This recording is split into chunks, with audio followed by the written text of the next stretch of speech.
My name is Fran Isaacs, and I co-chair Mosaic Interfaith with my friend Shabnise. Dialogue and listening are essential for us as a community. One of the outcomes of the Truth and Reconciliation Commission was that we needed to hear and acknowledge the pain of First Nations in order to help the healing process. It was asked that we acknowledge the history of the land that we now reside on.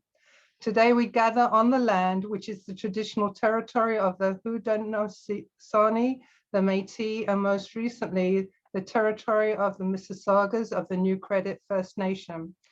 The territory was the subject of the Dish with One Spoon Wampum Belt Covenant, an agreement between the Iroquois Confederacy and the Ojibwe and allied nations to peaceably share and care for the resources around the Great Lakes.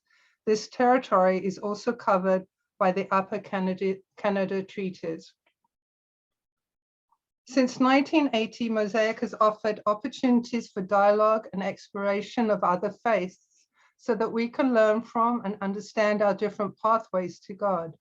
We bring together not just those of the three Abrahamic faiths, but also Buddhism, Hinduism, Sikhism, and Zoroastrianism.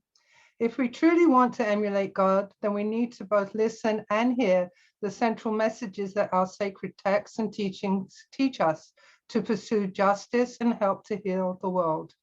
As the Golden Rule poster created through Paul McKenna's work illustrates so well, at the core of what all our faiths teach is that we need to treat each other the way that we want to be treated. We need to see the humanity in all of us. Mosaic Interfaith is excited to have the opportunity to partner with the 10th annual celebration of World Interfaith Harmony Week and with Temple Har Zion, who are co-sponsoring today. We hope that you will find our program both enlightening and inspiring.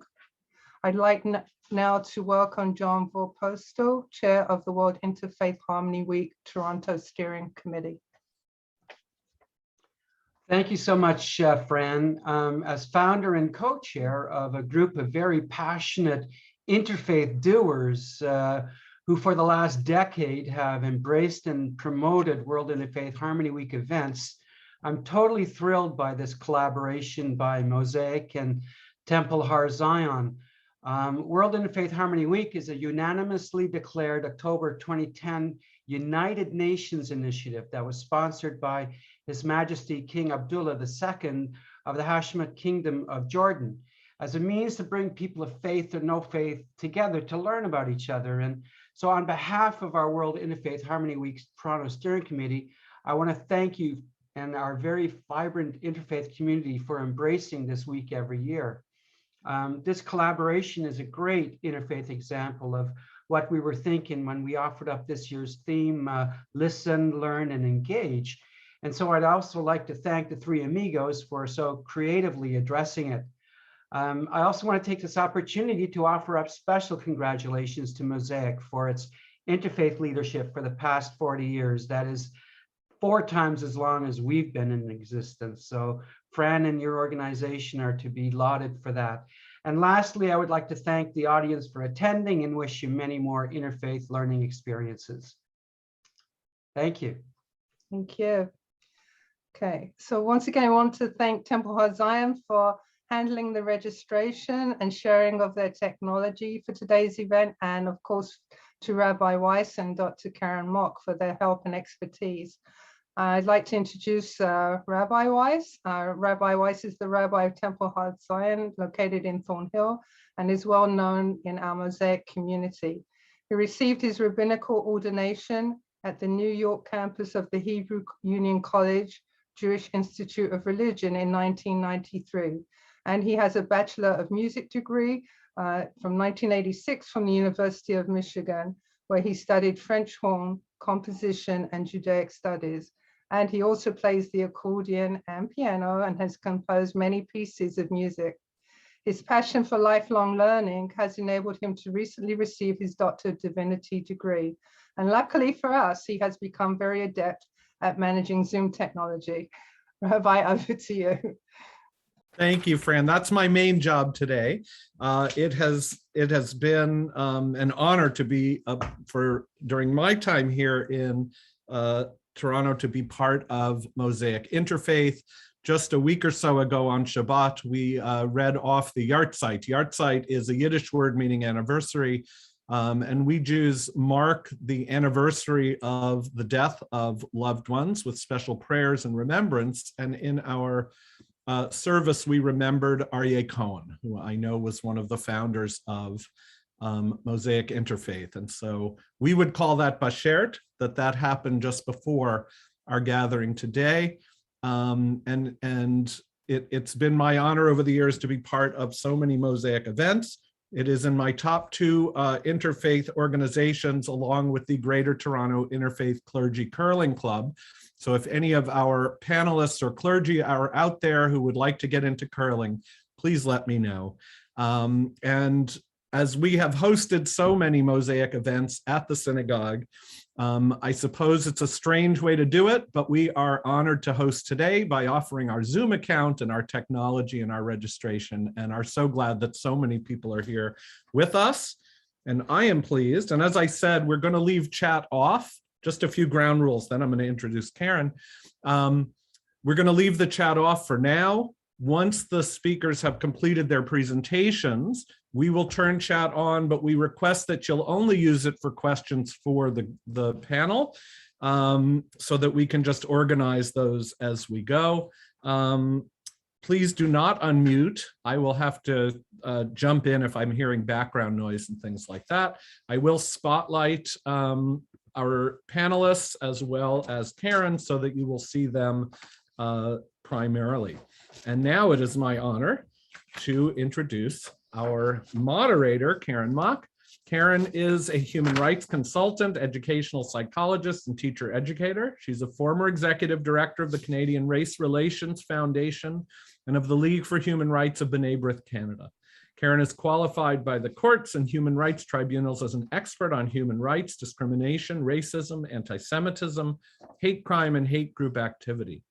Well known for her interfaith and intercultural work, she's an founding active member of the Anti-Racist Multicultural Educators Network of Ontario, the Canadian Association of Jews and Muslims, which I think is how we met, the Canadian Arab Jewish Leadership Dialogue, and the Enhancing Social Justice Education Project. She is currently president of JSpace Canada, Raising the Progressive Jewish Voice. Dr. Mock has published widely, has received several awards and honors for her work, most recently the Queen's Diamond Jubilee Medal and the Order of Canada. It is our pleasure to ask Karen to begin our program. Thank you so much, Rabbi Weiss. It's really an honor to have been asked to co-host this with you and to be with Mosaic Interfaith. One little update, my bad. As of last week, I became the past president of JSpace Canada. It's time for the next generation to carry on. And I always feel that when we do the Mosaic Interfaith, and you've always included a youth component, that everyone together feels that we really are working to pass on our legacy and learning to dialogue and learning from dialogue. The topic of today is something that we all believe in. I think Aryeh is smiling, knowing that how long Mosaic Interfaith has lasted. Many interfaith groups meet, they have dialogue, they last for 5, maybe 10 years, and they dissipate as things change. But I am thrilled that this is one of the longest standing interfaith networks in Canada. There have been many spin-offs over the years and imitations, but this is the real thing, with its annual peace meal and the annual Martin Luther King commemoration. And speaking of the real thing, the Three Amigos have now become a tradition. They are an example of real colleagues and, more importantly, friends who actually practice what they preach. They've been dialoguing together for more than a dozen years. We're sad that we can't be person to person, and we're trying to recreate a little bit of that atmosphere by having this as a Zoom meeting. But these are very challenging times in Canada. They've been dialoguing on their own and with other communities for many, many, many years. And their dozen years together will give us the foundation of how, not only here, but even worldwide, we're eager to hear from them and their experience in dialogue and how and why to dialogue, how to learn to dialogue and from dialogue. They will each make a presentation on this very important and timely topic, and we'll have a chance to ask questions and engage in discussion afterwards. And they've asked to go in historical order. Not hysterical order, historical order.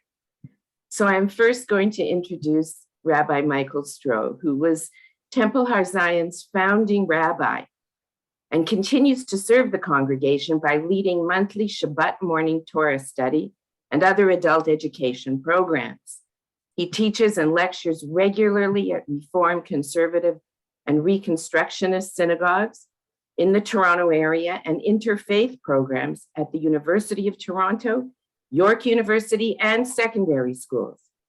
He was a member of the theology faculty of the University of St. Michael's College at University of Toronto and has been an instructor in Jewish theology at the University of Waterloo. Among Rabbi Stroh's various positions, he's past president of the Toronto Board of Rabbis and was a member of the Commission on Sustaining Rabbinic Education of the Hebrew Union College. Rabbi Stroh was ordained at Hebrew Union College, Jewish Institute of Religion, where he earned an MA with honors and later received an honorary degree of Doctor of Divinity. Michael is published widely, and it is always a pleasure for me to share a podium with you, Rabbi Stroh. So please, as we introduce this topic, could you give us some insights into how and why you got so involved in dialogue, how to dialogue, and how to learn from dialogue? Rabbi? Yeah, thank you, Karen. As I proceed, I am going to explain how we got the rather strange name, the Three Amigos. I'm sure that we are the only three clergy of different religions in the world who are known as the Three Amigos. I want to begin by just pointing out that dialogue is a breakthrough. For most of history, religions have been in conflict with each other and have not been able to sit down and have conversations about anything for the most part. I mean, there were times in history when it was possible. But the prevalence of democracy, of dialogue now, especially in democracies, is very important because it is a breakthrough. I'd like to begin by pointing out that the Roman Catholic Church in 1968 made a statement called Nostra Aetate, in our time. And one of the important things that it says in this document is that the members of other religions are not our enemies, speaking for the Catholic Church. The members of other religions are not our enemies. They are our friends. Indeed, they are our allies. That is the breakthrough. That is the important breakthrough, that religions are not in competition with each other. Religions have the capacity to work together in the way that no other human institutions can. Now, we have striven to substitute dialogue for enmity between the religions, to give each other mutual support and solidarity. When a shooter entered a synagogue and killed people, the community, the religious community, put a peace ring around Temple Har Zion, also called Temple Har Zion in Hebrew. And that too is a breakthrough in the relationship of people of different religions. We have recognized the struggle for what's called in Hebrew tikkun olam, or the repair of the world.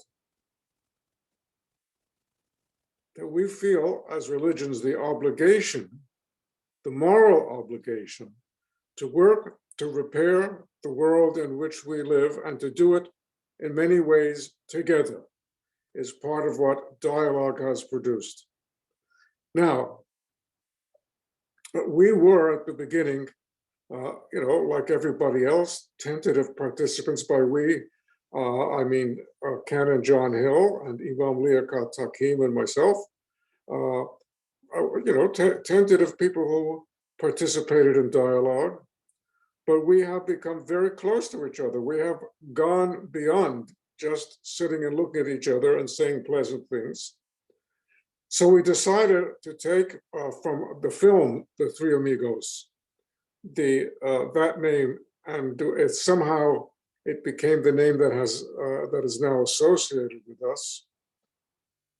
The three of us have been brought together by different religions, not the same religion, different religions, because we discovered we have common souls in that we are involved in the same religious quest, not in exactly the same way, and not with exactly the same beliefs, but we share the quest for repairing our world.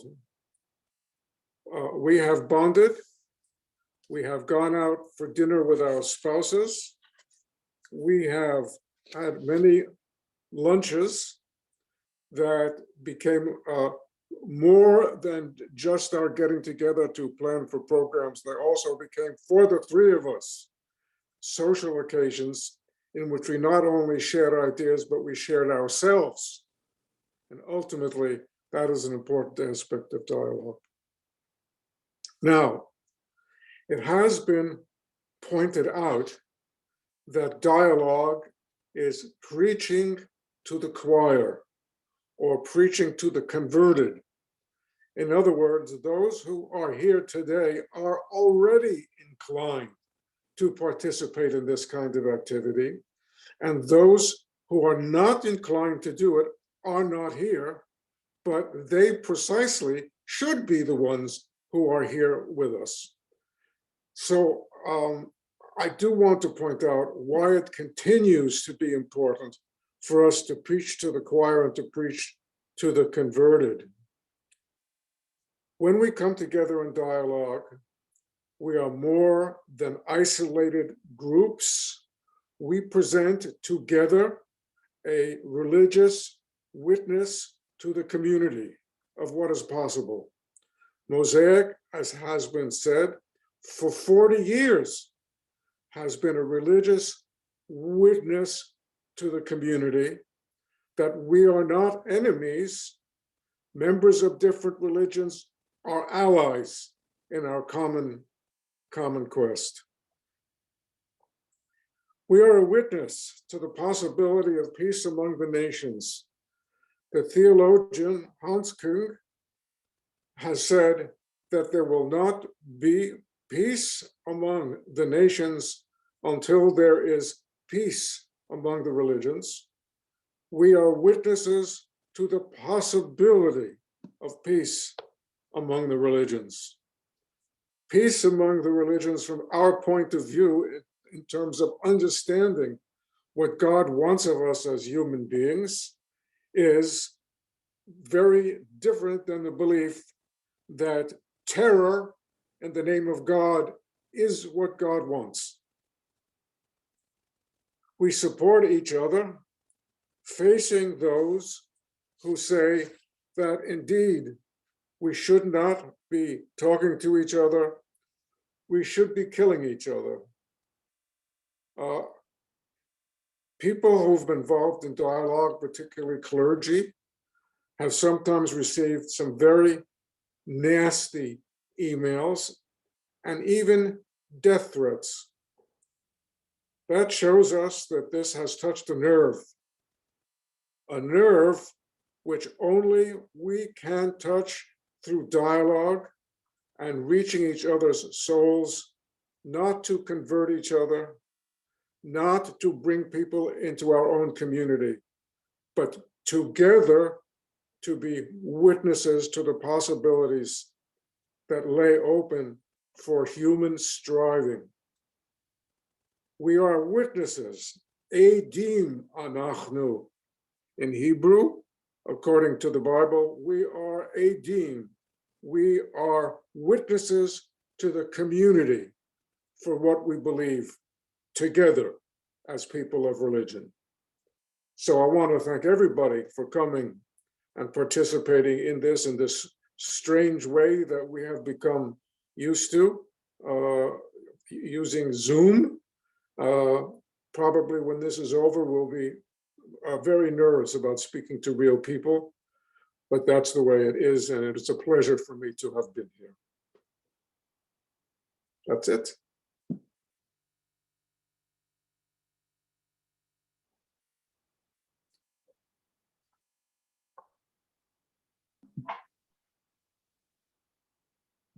Karen, I can't hear you. I think you're muted. There. Okay, Is that better? that's better. Okay. Thank you so much, Rabbi Stroh, for getting us started. Yes, that's a very common theme that we hear. People say you're preaching to the converted, but you're right.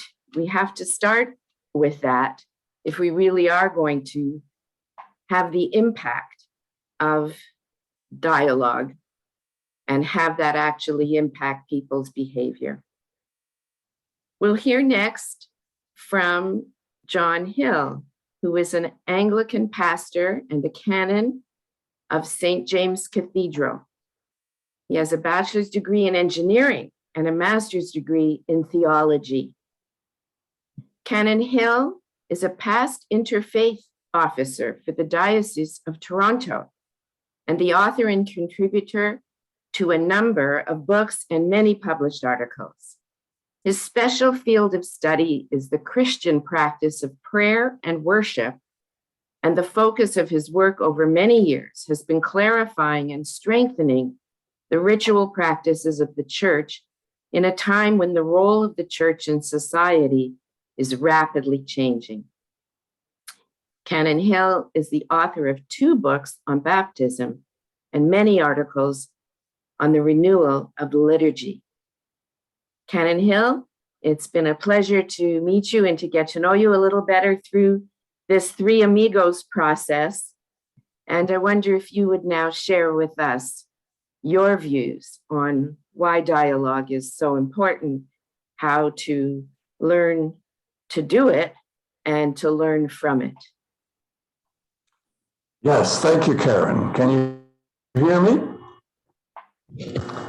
Loudly and clearly. Okay. Well, I'll start with talking about learning to dialogue. Let me tell you how I got teamed up with a rabbi and an imam. It was not by walking into a bar, and the restaurant part came later. The rabbi and the imam were already friends and engaged in dialogue, as you've heard. But Mosaic got the idea of comparing all 3 Abrahamic faiths, so they needed to find a Christian. And I just happened to be the interfaith officer for the Anglican Church in Toronto, so they asked me. How could I refuse? Not that I really understood the meaning of dialogue, but I did know that in my baptism, I had committed to following the way of Jesus, and that meant sharing his passion for establishing God's kingdom on earth as in heaven. Sort of like, I think, the Jewish concept of repairing the creation. But I was convinced that his way to bring that about and nothing less was actually what would be required. So I reckoned the risk I was taking was worth it just to share with others that passion, and I agreed to speak for Christianity. But how would I learn to do dialogue? Well, the truth is, I had to learn the hard way. I had to learn that dialogue is not about persuading other people. I learned from these dialogue partners and from the people of Mosaic that dialogue is about graceful conversation in which I can learn to communicate in an honest and accessible way what my faith tradition is. And just as important, I can learn to listen to others who have the courage and humility to do the same. Because that's what it takes to cultivate authentic interfaith relationships. There is only one creator of us all, and there is only one human race, and we must learn to love one another. Another challenging lesson I had to learn was that I was expected to represent not the Anglican faith, but the Christian faith. And that's kind of a tall order in a very divided church, but there we are. I make the mistakes I make. So the Three Amigos began with a conversation about our common roots in the story of Abraham. Now, this was my first introduction to the story of Abraham as told in the Holy Quran. I was introduced to a whole new side of Abraham that seems to be in some tension with the story told in the Bible. For example, the Quran recounts an incident when Abraham was just a teenager, I think, before he left his home in Chaldea. The young Abraham scolds his father and his father's people for their worship of carved idols, and he vows to disabuse them of such nonsense. He secretly goes and shatters all of their idols, except for the biggest one. And then, of course, when he is accused by them of this treachery, he tells the crowd, no, it was the big one there. He did it to the others. But the crowd insists that this is impossible, and Abraham's retort is, my point exactly. These idols aren't capable of doing anything at all. I think that's a very clever story. But because of this and some other novel elements in the Abraham story in the Quran that have no basis in the original story in the Bible, I raised the question whether our three traditions really were based in the same Abraham. At which point, Rabbi Stroh observed that this very tale of the young Abraham was originally told by the rabbis in the Genesis Rabbah 200 or 300 years before the Quran. You see, sometimes humility has to be learned by humiliation. I had failed to acknowledge that this is, in fact, this kind of imaginative storytelling is the way most of our faith traditions are enriched. For example, most people are aware of the popular Christian story of the three wise men who come to visit the Christ child. And though it claims to be based on the Bible, it is fleshed out with a whole set of details that are not part of the biblical story at all. So I learned that dialogue is not just about trying to persuade other people. So let me talk a little bit about learning from doing dialogue.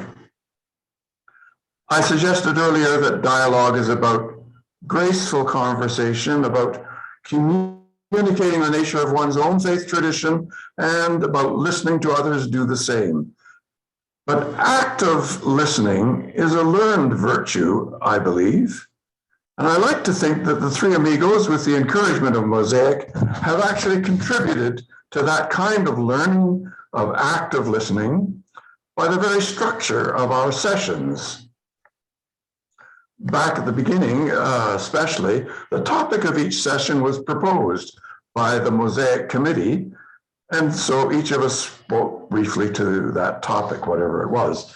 But the audience had already been carefully assigned to roundtables, each comprised of the greatest possible variety of faith traditions. So after the three of us had spoken, table groups got to talk about questions we posed to them, and then each table group got to pose a question to us. I think it was in this way that we were able to get some sense of what the audience had actually heard and what they actually wanted to hear. And the dialogue was not just amongst the three of us. Each table group got to practice some dialogue as well. And dialogue is about learning to listen. Another learning from doing dialogue is about learning to transcend the communication barriers between our different religious traditions. My religious language is full of very loaded terminology whose meaning comes from centuries of use and from their context in our faith narrative. So when it comes to dialogue with other faiths and cultures, my terminology is a barrier, and it has to be, you might say, translated or at least replaced with a more transparent way of expressing what I want to say. This is challenging, but it's also deeply enriching work. I thought I knew what I meant to say until I began to find new ways of saying it, and then I discovered what I really wanted to say. This is especially true, of course, when I'm talking to really good listeners. So I hope I can become one of these really good listeners who asks really helpful questions. Another learning from doing dialogue in that serious, mutually respectful way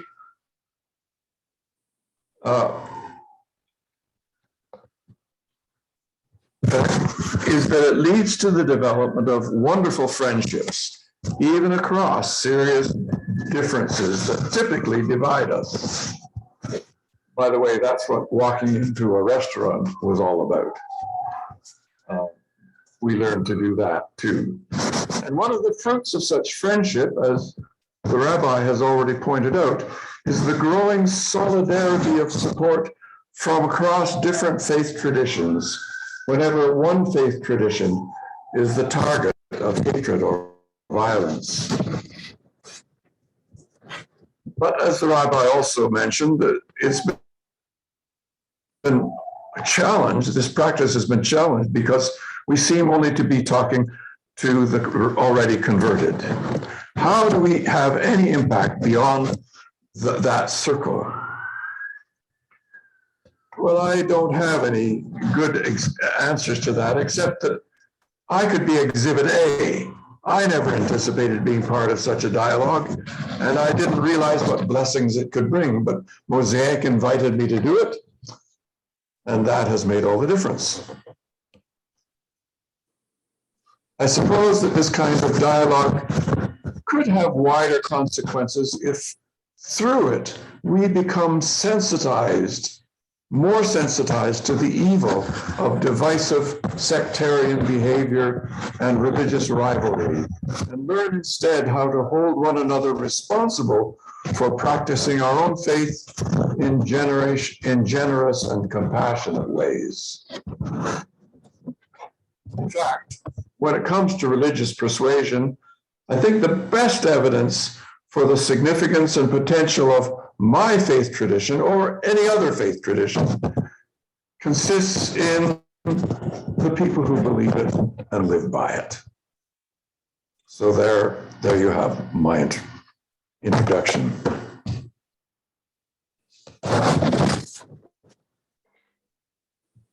Thank you so much, Canon Hill. A lot of the points you raised, I'm sure, resonate with any one of our audience and participants who have participated in dialogue. And when you talk about, we're used to having conversations with people to convince them to do it our way, is certainly not dialogue. And many such encounters fail because people come in with that intention. I'll dialogue with you if you do it my way, or if you believe what I believe, or if you take my political stance, and highlighting the importance of listening. And all the other things you mentioned are so important in our dialogue.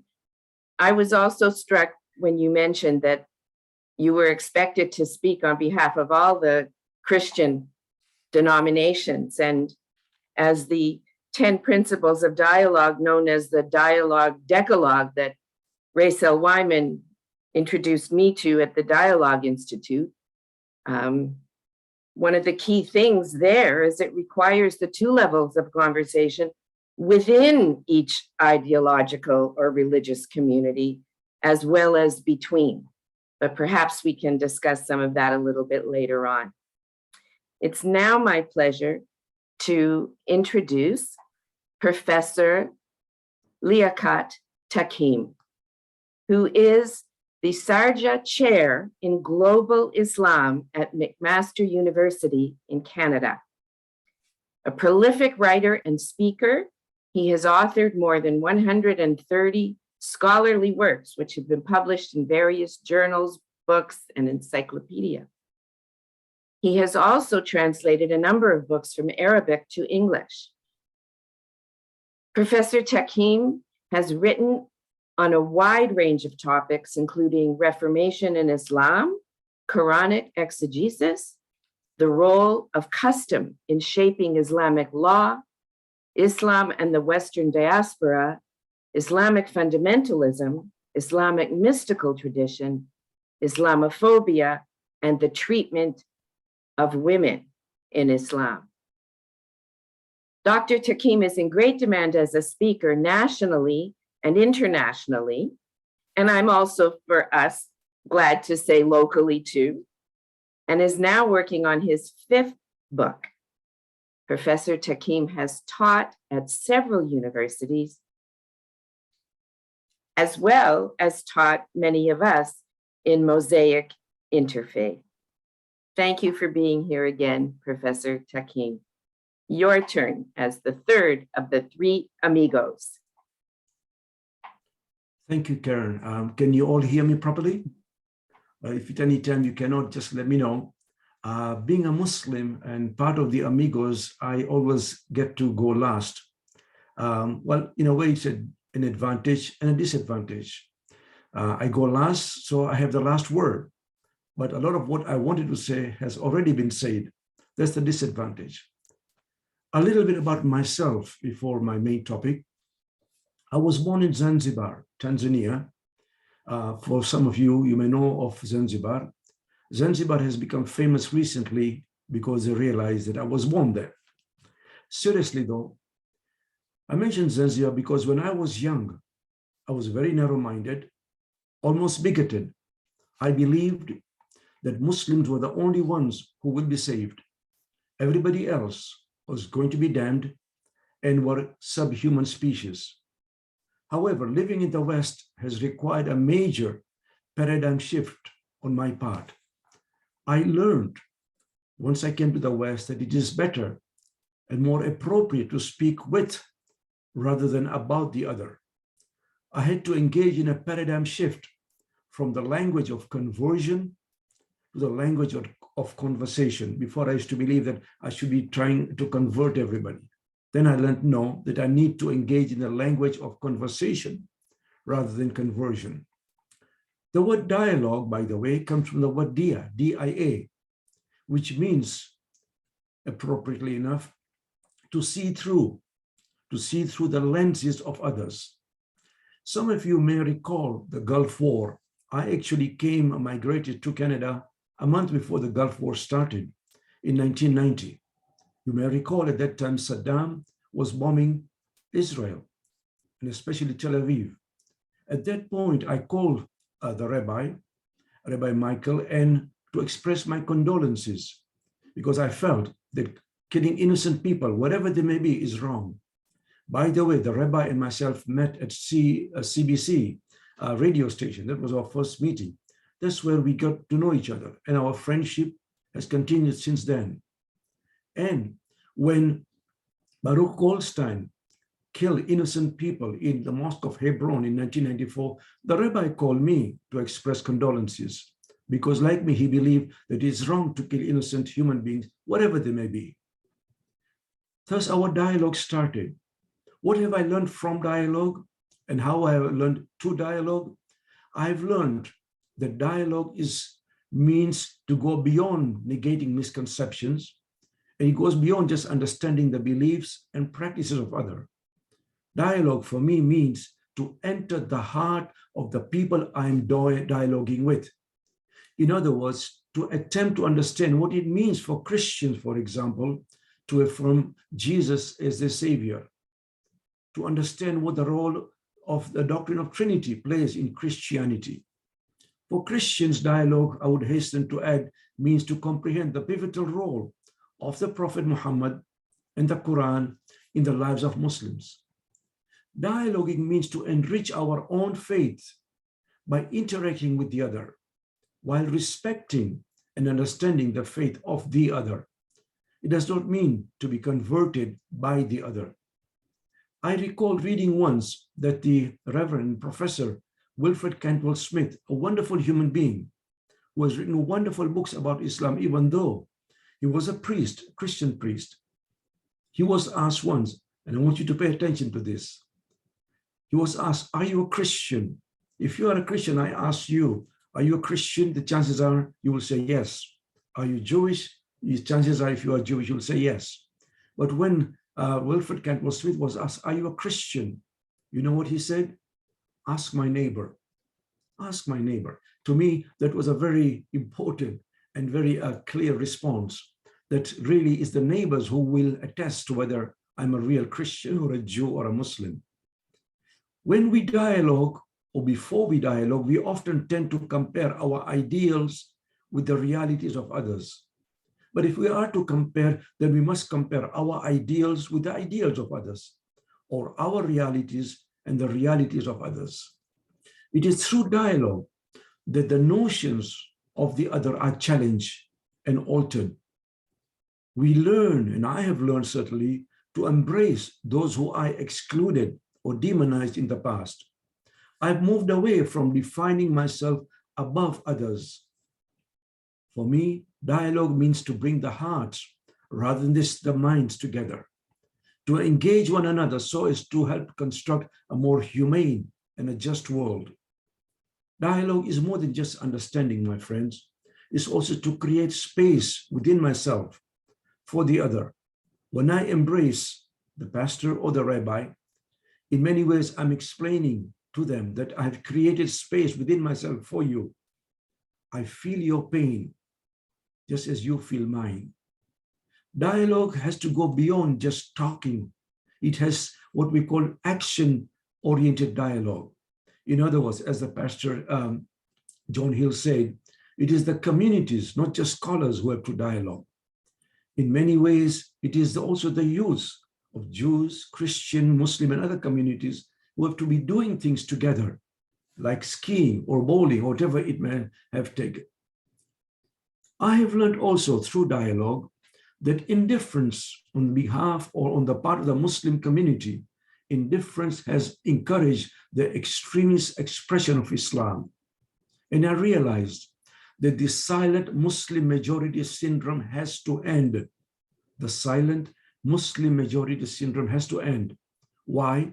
Because extremists have spoken on behalf of Islam through their actions. The voices of the silent Muslim majority have been drowned by the violence of the vocal minority. These minorities have created a theology of hate, and we need to negate the theology of hate with the theology of love and understanding. We also have to understand in dialogue that religious space is contested by many, as has been said. That when I talk about Islam, there are many others who can talk about Islam too. That the partners in dialogue represent just one rather than different positions in Islam. There is not just one position in Islam, just as there is not one position in Christianity or Judaism for that matter. We need to challenge the myth of a homogeneous and static Muslim world and demonstrate what I call the rainbow nature of Islam. It is deluding for ourselves to believe that Muslims are talking to Christians when I'm talking, for example, to the pastor. On the contrary, it's only my understanding of Islam with his understanding of Christianity. Unfortunately, in dialogue, the dissenting or minority views often remain unheard. It is common for one to continue dialogue with a group that one feels comfortable talking to. But in my understanding, dialogue is to seek out and engage different groups, even though they may not represent the official or mainstream Islam. It is only through conversation, before I end, it is only through conversation that we need to learn to share our commitment. We do not need to share religions in order to get along well. We need to share our moral commitments in order to get along well. We need to go beyond the language of the scripture to the spirit of the scripture. My friends, an eternal God speaks eternally. God is not Jewish, Christian, or Muslim. God is God. We seek religions in order to reach out to and connect with the divine. Thank you very much. Oh, wow. Thank you so much for your inspirational words. I've been sitting trying to frame a couple of questions while Rabbi Weiss will open up the chat so that others can pose theirs. And I'd like to pose a question to the three of you. I guess to be fair, we should maybe alter the historical order of the answering, but it's okay. Dr. Takim, I'll give you the last word on this one too. But in dialogue, you've developed a relationship. And for me, and I know that for many, the real foundation of real dialogue is building the relationship. And even some of the mantras or what we call the guidelines for dialogue say things like dialogue partners need to be equal, that they need to build mutual trust in order to build that relationship.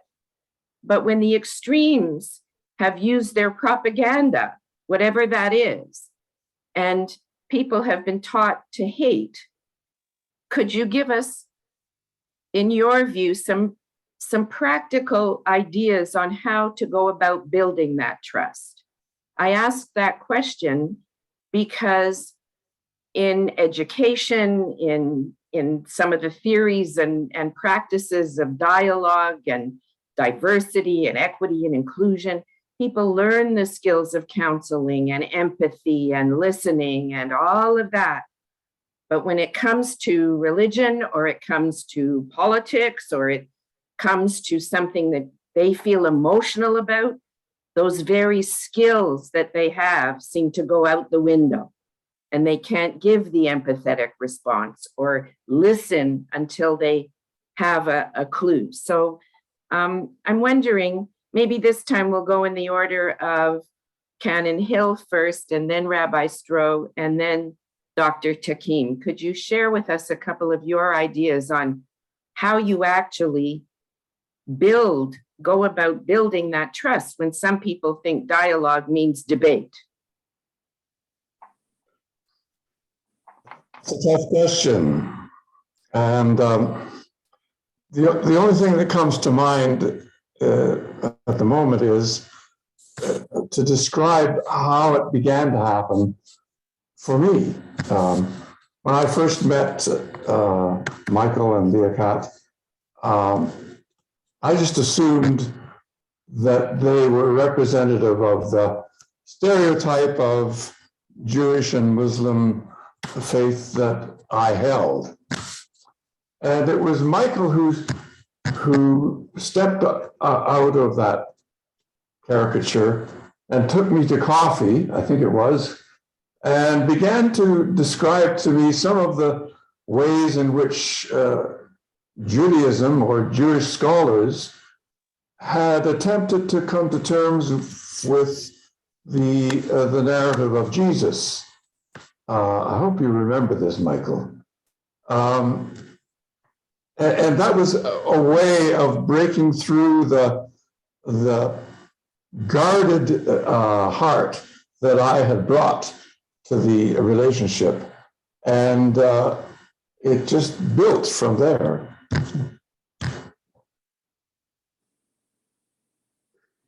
Michael, over to you. Ready? Okay. Number one, up until modern times, religion was the culture. It was a given. And it was very hard not to believe in God. Okay? We don't live in that kind of culture. We're not the culture anymore. We are outside the culture, and the opposite is true.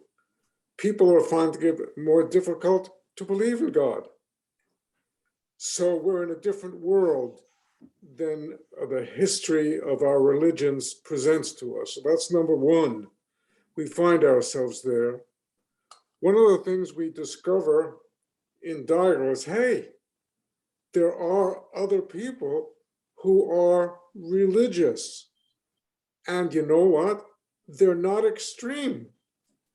They're people that we can talk to. And I think this is extremely valuable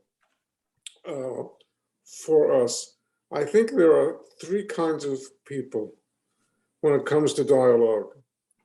Those already committed to it, think it's a good and important thing, and have been doing it for many years.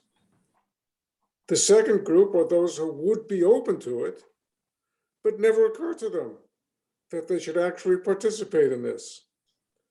The third group are people who are bitterly opposed. I have to confess, persuading the third group is a very tough nut to crack.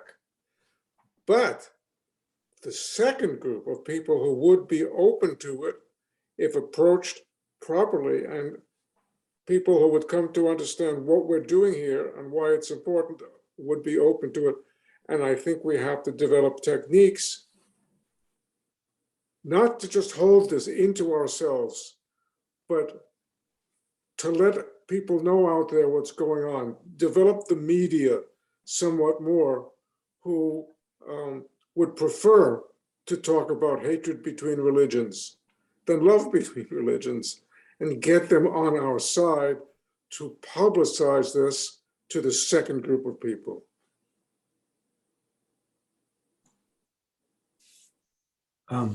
In my case, I must admit that coming from Africa, Tanzania, and then later on from England, I did not feel the need to reach out and dialogue with others. And in my particular instance, dialogue almost came about with the rabbi because of circumstances. As I mentioned earlier, I came here just a month before the start of the Gulf War, and suddenly the media reached out both to me and to the rabbi about what we can do, what was happening, or, because Muslims and Jews were being hurt in the Middle East, and how would this impact us here? So in many ways, because we were in the spotlight a lot, Michael might recall this, in the media, on TV, in the newspaper, on radio, and so on, we built up that trust. You cannot have dialogue without trust. And that trust takes a long time to build up. But suddenly I realized that he was a person that I could trust, that I could talk to. We may not agree on many things, but at least we learned to disagree agreeably. And I think that he learned the same thing.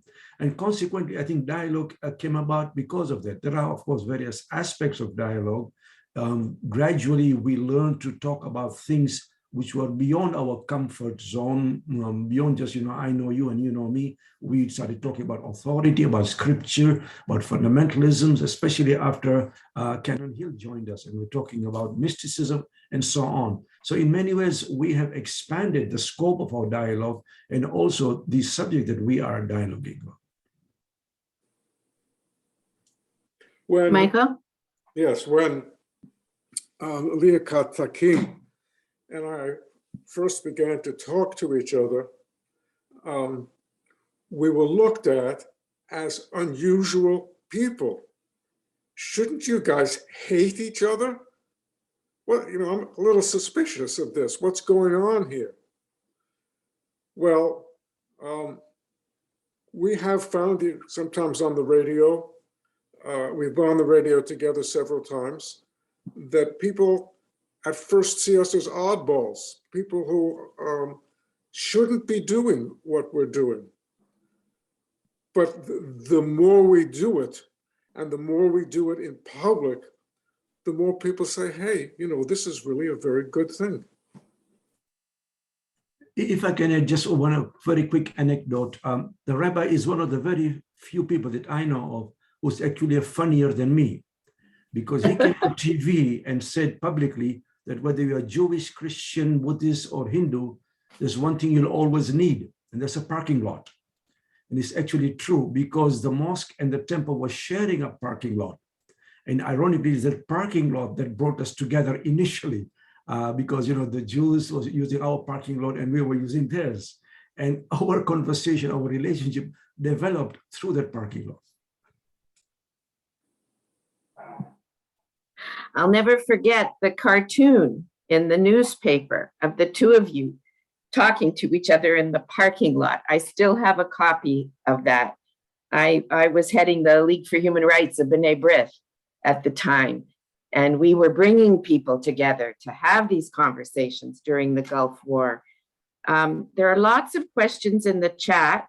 I'm wondering if I could just start by summarizing a few of them, because the issues around the conflict within communities versus the conflict between communities, the extremist voices that seem to get more of the media attention. And if I could just add, in this day and age of TikTok and sound bites and all the rest, when you talk about how much time building trust takes, and within communities, how risky it is for some, because as someone puts the word progressive in quotes and says, is this something that just reform or progressive Jews will do, or more quotes, moderate or progressive Muslims, or Christians who are of one denomination but not another? Is that restricted? So how do we do it within our communities as well as between, so that we can build the kind of trust and cut through the stereotypes of the media and the hate mongering? And this time we'll ask Dr. Takim to go first. Unmute. Okay. Yeah. I think many people in the community need to be convinced of the importance and significance of dialogue. I mean, they do appreciate what I and a few others within the community do as far as reaching out, but a lot of them do not participate. I mean, to be very honest, look at the number of Muslims on this dialogue today, and you'll see very few Muslim names. There should be more. So they don't quite appreciate the importance and significance. They're not against it, but I don't think that they are fully committed to it either. At the same time, I think we need to understand that today, here we are, there's about 90 people, 90 participants. We're talking on very important subjects, but the media is not here. Can you imagine what would be the case if there was somebody who was even threatening to blow up a place. The world's media would be right there. I think that's part of the problem with the media, that they only go after news which is sensational. And this is where we need to convince the media itself that in order to create a more peaceful and better world, they need to cover the better, more peaceful aspects of religion rather than just those which are more sensational. Media needs to be part of the solution, not the problem. Absolutely. Canon Hill, would you like a crack at that? And then after Rabbi Stroh speaks, I'm going to turn the moderating back over to Rabbi Weiss.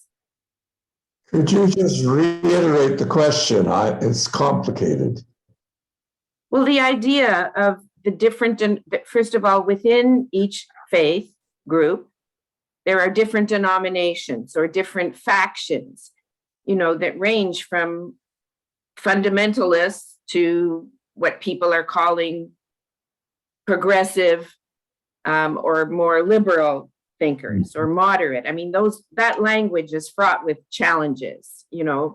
People talk about, oh, we want the moderate minorities. This is problematic language, but we're speaking among friends and we're dialoguing. So how is it that you build some of that trust? How is it that you have conversations even within communities as opposed to between, to prepare people in a more effective way? Well, let me preface my response to that by observing that I belong to the religion that used to be the mainstream in North American culture. Still thinks of itself that way most of the time as well. And so the urgency of dialogue is not part of our DNA. We just know we're it, or something like that. And so it's a different question that you're raising when you put it to a Christian. I don't think I'm ever suspect amongst fellow Christians for participating in Mosaic. They might wonder why I would think it worthwhile, but it's not dangerous. And I'm pretty middle of the road kind of Christian, I think. There are outliers on right and left who would have different ideas, but I really have tried to speak on behalf of Christians generally as much as I can. It's just that the urgency of it is not apparent to most Christians, I think. Well, at the risk of introducing a different kind of discourse, many don't realize the power and the privilege that they have that makes them think that dialogue isn't necessary.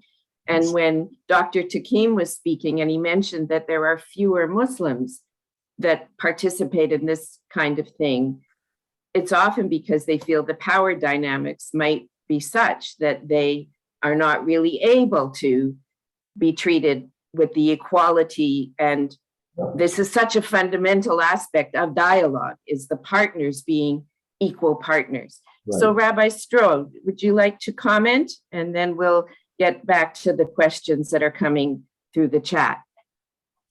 Well, first, there are people in the Jewish community who won't talk to me, let alone talking to Muslims and Christians. I know the feeling.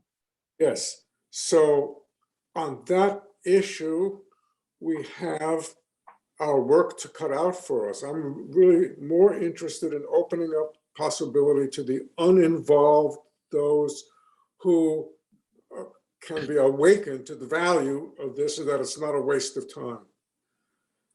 Once I was talking to someone from the media before the three of us were going to do a presentation for Mosaic. He said, well, what are the three of you going to do? So I said, well, what we're going to do is we're going to go to the center of the room and the three of us are going to wrestle. And we're going to see who wins that contest. So he said, oh, can we cover that? And I said, actually, no, what we're going to talk about is harmony between religions. He wasn't interested in covering that. That's right. Yeah, that's right. We do have a lot more work to do in that regard. Yeah. Yeah, no question. Rabbi Weiss and Fran Isaacs, there are questions coming in about Mosaic and how people can get involved and what does it do. I'm going to turn it over to you, Rabbi Weiss, to field some of those questions. Thank you, Karen. I think, Fran, if you can kind of gather up the questions that relate to how we do this and how we expand beyond the Abrahamic religions, we'll save those for a couple minutes. I want to go to Ellen's question. She writes, you three are clergy, and so of course your dialogue, at least initially, deals with your religions themselves. Is formal dialogue necessary to build trusting relationships between religious people of different traditions, of different religions, or is it enough to bring disparate people together so that they see and understand each other as individuals and not stereotypes? And I guess I would maybe frame that in terms of how do we, first off, it's sometimes easier for clergy to do this because we're trained in being experts at our religions to whatever degree we are. But I wonder if this sort of the method that we use together can expand itself not just to religious traditions and interfaith dialogue, but to, bringing conservatives, liberals, and NDPs together, and Greens, and people in an increasingly polarized political world. Are there techniques that we've learned in interfaith dialogue that can really help us expand to bringing people together whenever this is of different traditions, no matter what they are? Whoever wants to speak, please, if you can. Let me just go ahead very briefly. I think dialogue enables us to see or discuss things that just casual acquaintances and friendships do not. As I mentioned, it means dialogue means to see through. It's more than just knowing Michael or John or whoever it may be, being a friend of mine at work, is actually to understand not only their beliefs, but what hurts them, what matters to them, and for them to understand what hurts me and what matters to me, and so on. It's also learning to trust each other, one another, and building long-lasting friendships rather than just casual knowing you and knowing me. That's the way I understand the significance and importance of dialogue.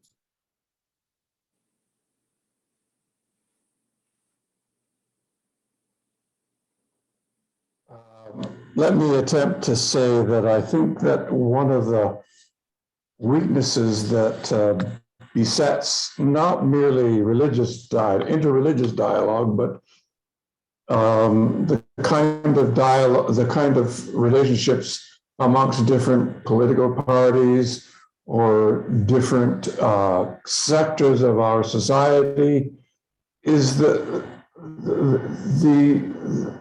insecurity that leads to hardening definitions of our identity. And when we're engaged in that work of trying to sharpen our identity, we are building walls, and walls are our method of protecting ourselves. And I don't know what the usual way of, or most effective way of letting go of the walls may be. I'm just grateful that Mosaic exists. When I first heard the question, Corey, that you just read to us, my first reaction was, what an interesting idea.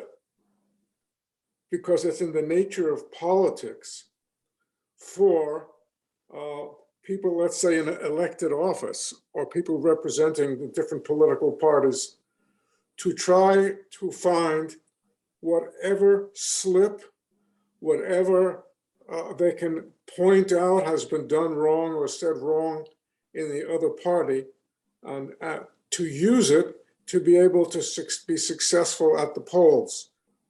So it's kind of endemic to democracy for them to be out to get each other and not to have any kind of a positive confrontation.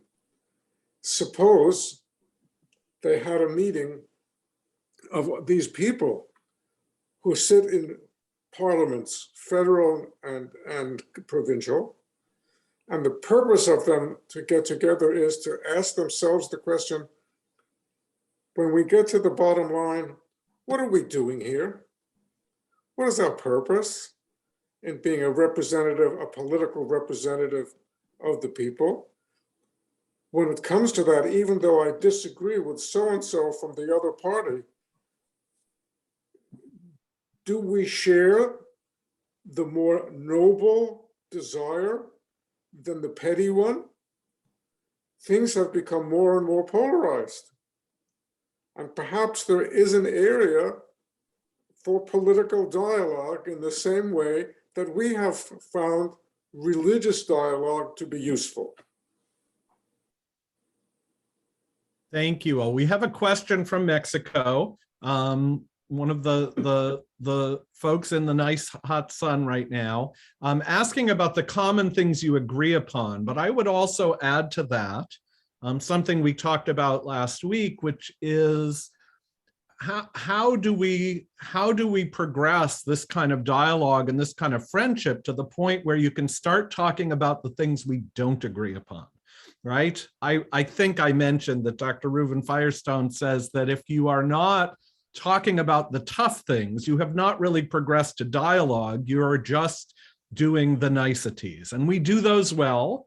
And every now and then something tough comes up. And how do we get to the point where we can really start to tackle the tough issues as well? Yes. I personally think that Mosaic has reached the point where it should start opening up those kinds of questions. And to do it in a very thoughtful way. I mean, it is a person who asked the question about that. Was it you, Rabbi, who raised that question of the tough questions? Yes. We do avoid the tough questions, even when we appear to be talking about tough questions. Like when we talk about fundamentalism, we are also saying, but we are not fundamentalists. We share that. So let's talk about the other guys who are fundamentalists, okay? The time, I think, for Mosaic to begin to approach things which we don't share has come.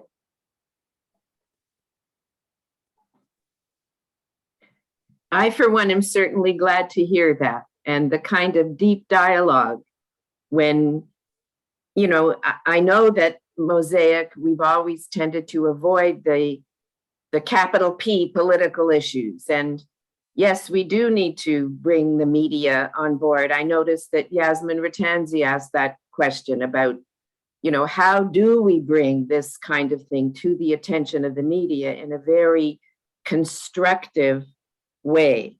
Our Arab-Jewish dialogue is a good example of that, where we don't agree on everything, but we also are not disagreeable.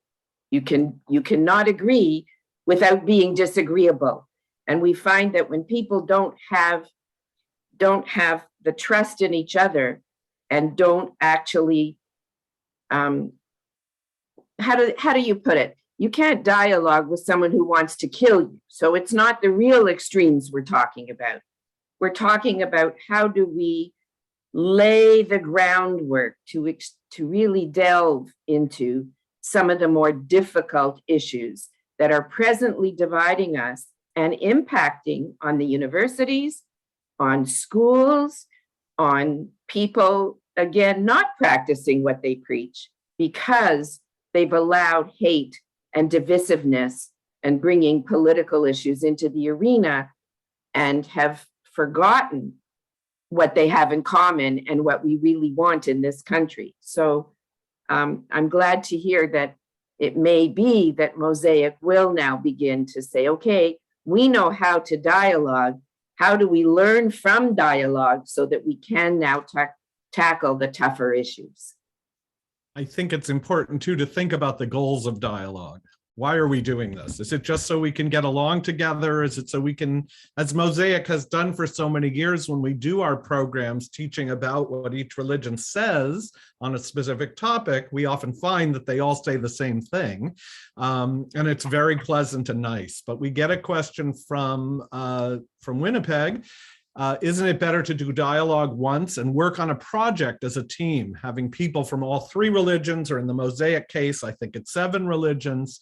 And this often comes up, but how do we motivate our own people to do projects that will benefit the world? I mean, Mosaic is well known for doing out of the cold. So that pre-COVID, there is a place for people to have dinner and for homeless people to have a night's stay every night of the week during the winter. So there are projects that we do together. But what I guess the question would be, what holds us back from doing more, if there is anything, and what will motivate us?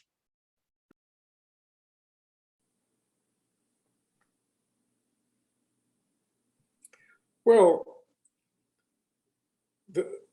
because the Jaffari Center, which was the mosque located just south of Temple Har Zion, we did things together. Like, for example, during the high holy days, people from the mosque would help with parking. During Ramadan, people from the synagogue would help with parking. We sometimes did some security together. We, if there was graffiti, there was once graffiti on the mosque, and Jews and Muslims got together to take the graffiti off the wall. So that is a step. I mean, there are small steps. That is a step.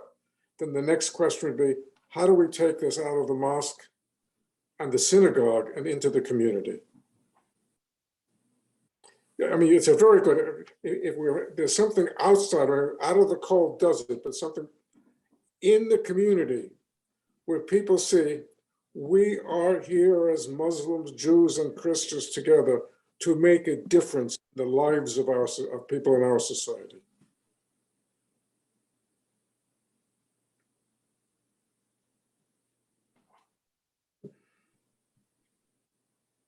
Is there another question there that you want to focus on, Fran or Corey?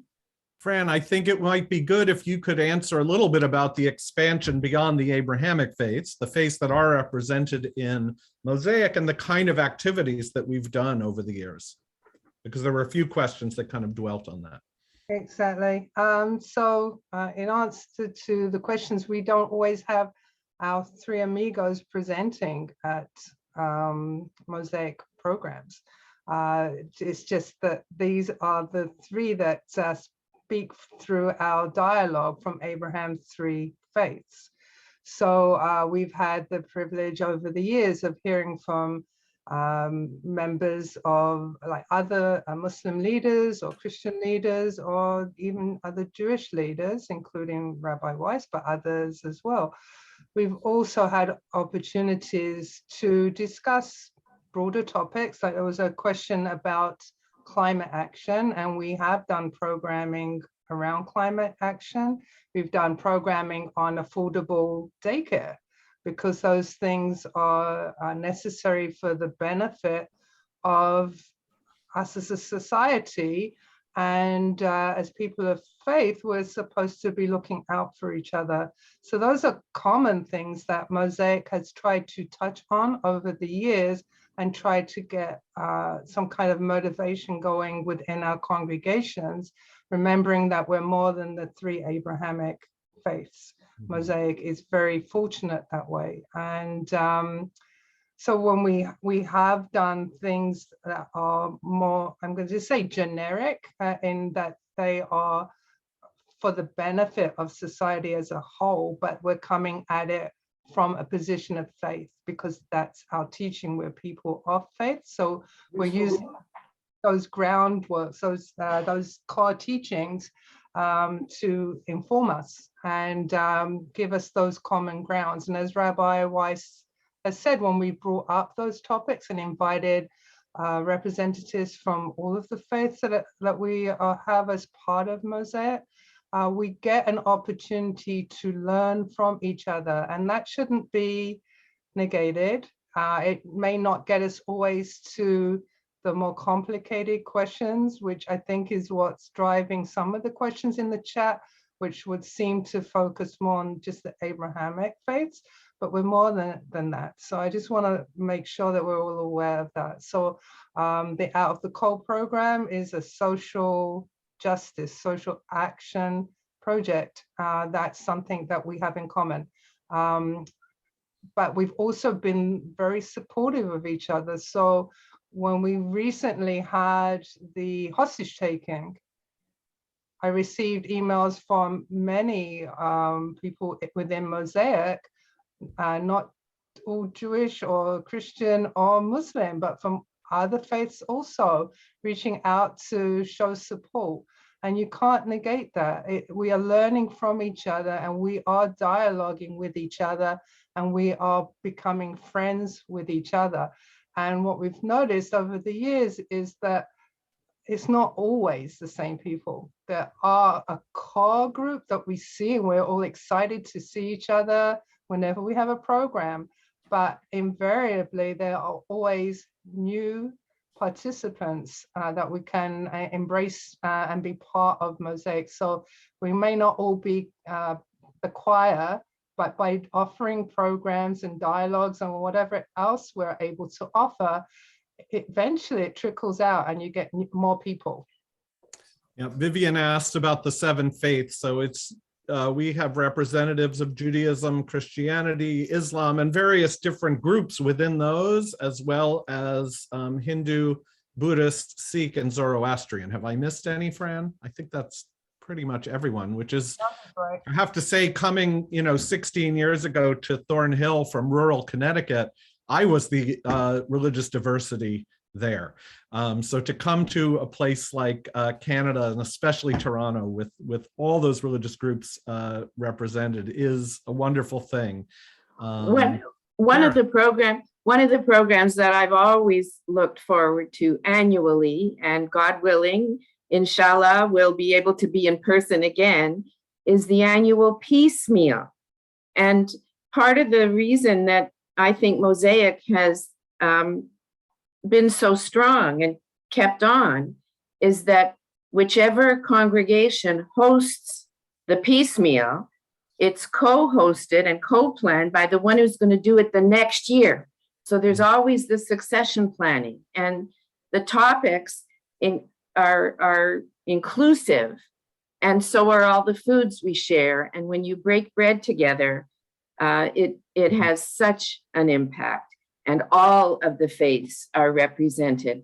I'm wondering if people have indicated by signing up even for this, and they said it's their first, if, unless you object, we would include your names on the mailing list to receive future announcements about any Mosaic events in which you might want to participate, or even have some of, I guess we're all amigos in a sense, to use what the terminology is, but any one of the groups that's involved with Mosaic would come and help and advise if your organization wanted to start something in your own neighborhoods in that regard. I can see that our time is almost up. I see Dr. Takim has a point he'd like to make, but we may start wrapping up in a few minutes, unless there's some burning questions. Now, I just wanted to acknowledge the presence and appreciate the efforts of Imam Abdul Hai Patel, who is on this list now, who has engaged in a number of dialogue There he is. Thank you, Imam. And had reached out to various communities, not just Jewish and Christian community, but he is in many ways a pioneer in dialogue. And thank you very much, Imam Patel, for all the work that you have done. Thank you, Dr. King. Thank you to all for having this opportunity. Thank you. I think before we turn to Fran to wrap things up and thank everyone, somebody asked about youth, and I remember the days when at the Peace Meal we often had youth choirs. I would welcome that back, and we often talk about ways to bring our young people together. I would urge everybody, if you don't live in the GTA, start something like Mosaic wherever you are. If you do live in the GTA and your congregation is not part of Mosaic, go to your clergy and tell them you would like to be part of whatever interfaith group is part of your neighborhood. Mosaic is mostly York Region, but not exclusively. So the more we do this, the more we dispel ignorance, the more we get to know each other and see each other's humanity. I'm going to offer my own thanks to our participants. Thank you, Karen, Rabbi Stroh, Canon Hill, Dr. Takim. I'm going to turn things over to Fran to wrap things up. It's very hard to kind of wrap everything up. There's a lot of thoughts out there, and I see a lot of the questions there. But something I was taught was to always leave people wanting more. So what that means, we hope you'll attend another program in the future. We're hoping to rerun. I know it's one of Karen's favorite programs, which was How to Be a Perfect Stranger. Because as they're in the work world, hopefully we'll all be working in person again soon. And as you make friendships in workplaces, the whole concept of what do you do if you go to a baptism, but that's not part of something you grew up with, right? If it's not part of your religion, there are basic things that make people feel comfortable and get them through the door in another house of worship, which is also important. So we hope that if you haven't already been part of interfaith dialogue, that this will encourage you to be part of something. And obviously, if you need some help, you can always contact, however you got to this program, reach out back to whichever host gave you the information and let them know. It's clearly important to provide opportunities for us to all learn and listen. It never surprises me anymore about how hateful we can be towards each other, and any opportunity to break that cycle should be welcome. So we hope you'll participate in other places too. I'd like to thank our speakers, Rabbi Stroh, Canon Hill, and Dr. Takim for sharing their experiences. World Interfaith Harmony Week for inviting us to participate with them. Obviously, Temple Har Zion for being co-sponsors with Mosaic today and helping us with the technology. Rabbi Weiss for hosting, Dr. Karen Mock for your moderating skills. And I cannot forget to wish Karen Weiss a happy birthday. Hopefully she will get to celebrate now. Rabbi Weiss can get off of the Zoom meeting and they can celebrate together. So thank you, Karen. And we are really hoping that as things are opening up again, that we will be able to do some things in person. And to the congregation in Winnipeg and other warmer climes, I think technology is here to stay. And so I think that's going to have to be part of whatever we do in the future that will enable us to break down distance barriers and still allow for participation. So we'll be looking at that as an integral part of interfaith dialogue in the future. So thank you all again for participating and joining us today in this conversation. Thank you. Thanks again. You. In our Thank tradition, you. we have something called the Jewish goodbye, which can go on forever. So to avoid that, we at Har Zion have created the Har Zion Zoom goodbye. We count to 3 in Hebrew, and then we're all set to go and enjoy the rest of our day. So thank you, everyone. Thank you all for coming. Keep your eyes out for Mosaic. Keep your eyes out for other interfaith opportunities in your areas or in our area. And we wish everyone a wonderful afternoon and Karen a happy birthday. And here we go. Achat, Shtaim, Shalosh. Shalom, everyone. Shalom, salam, Oh, so- peace. Here we go.